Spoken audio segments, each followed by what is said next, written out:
Hi, it's Jason from the Conservative Policy News blog.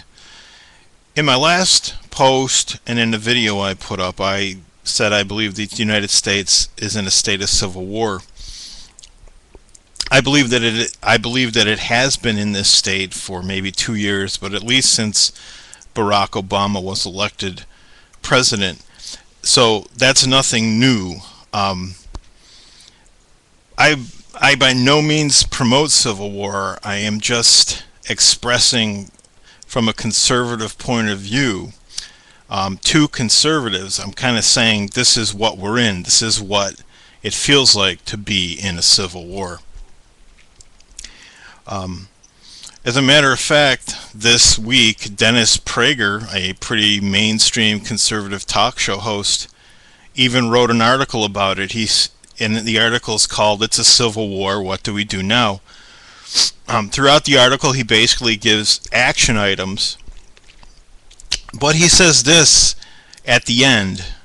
He says, and this is his last action item, he says, "Acknowledge that we are in a nonviolent civil war." I write the word civil war with an ache in my heart, but we are in one.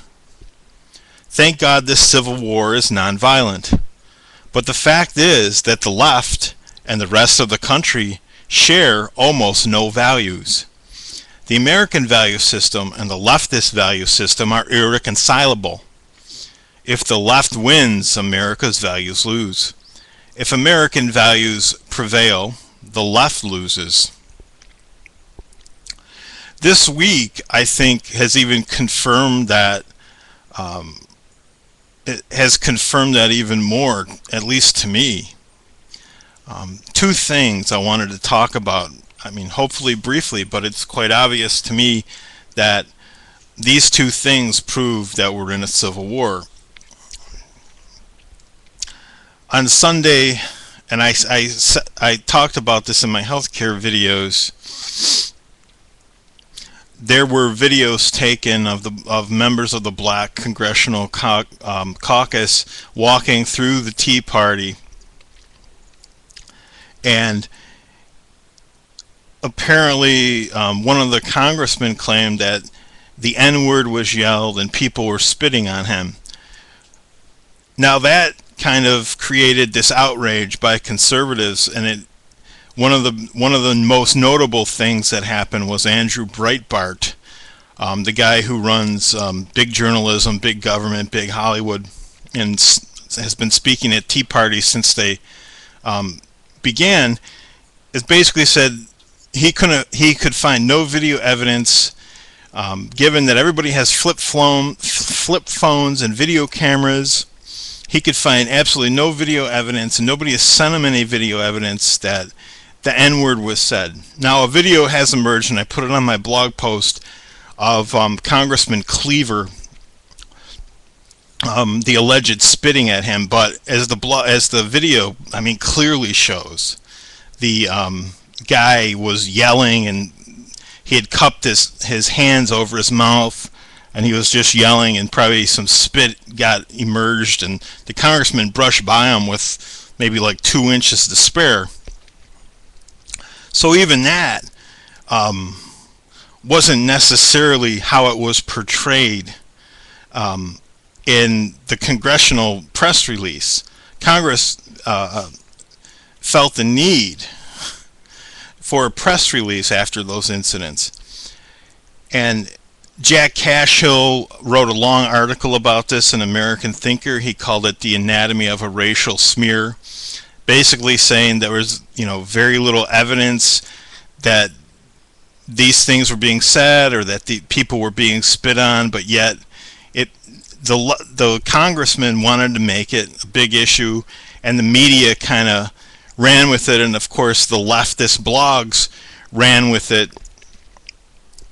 Cashill says, when the message moves out into the leftist blogosphere, the message gets progressively more unhinged.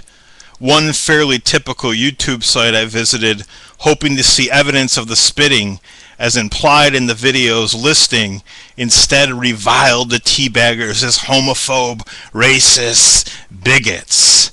There was no video verification of any of the charges. This is why I say we're in a civil war. And I also will make the case that it started by the left, because that's a leftist tactic. Let me explain. Who really cares? Anybody getting spit on, people being called a name. First of all, even if people were, which they're not, it doesn't make the commitment and the ideas of the majority who were at the rally irrelevant. But in essence, the message coming from the left, but what makes it a civil war is that this same message is coming from the government, from Congress people we elected to represent us, is that we are defining the internal state of your opposition to us.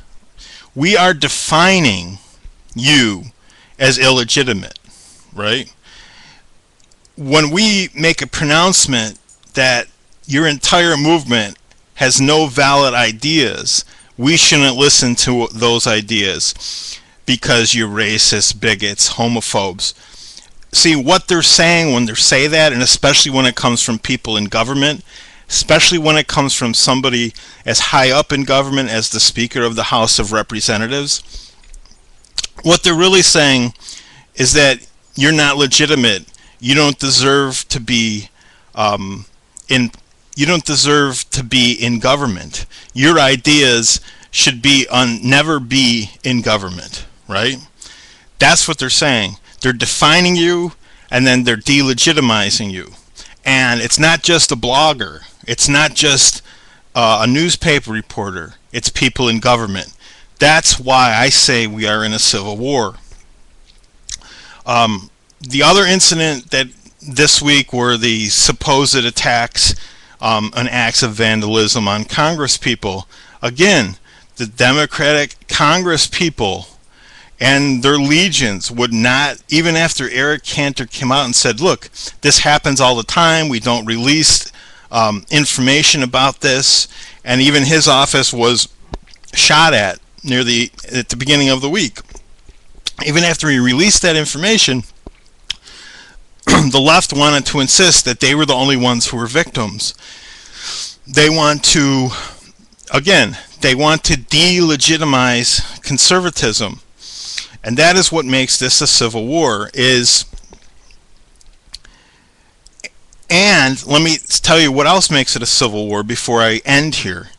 The fact that we have to devote day in and day out constant analysis about some stupid incident that everybody's going to forget about 3 days down the line, right? The fact that we're devoting intellectual energy, like Jack Cashill had to devote intellectual energy to figure out if an N-word was said by some guy in the crowd. The fact that, to figure out if some guy who was yelling "kill the bill" actually spit on a congressman. The fact that we're analyzing all these incidences to the nth degree shows me that we're in a civil war, because we're putting all that energy, and that energy is fueled by hate, and it's fueled by it's fueled by anger, and I mean, me personally, I've given up. I mean, not given up, but I don't care what anybody says about me. I don't care what people write about me, you know what I mean? If they want to misrepresent me, which I know they do, and which I know they're going to do, I'm done. And that's one of the reasons I tell conservatives, look, we're in a civil war. Accept what's going to happen to you. Oh, look at that. Part 2. I'm going to go to part 2. I'm going to finish this up. Don't worry, it won't be too long. All right, I'll see you at part 2.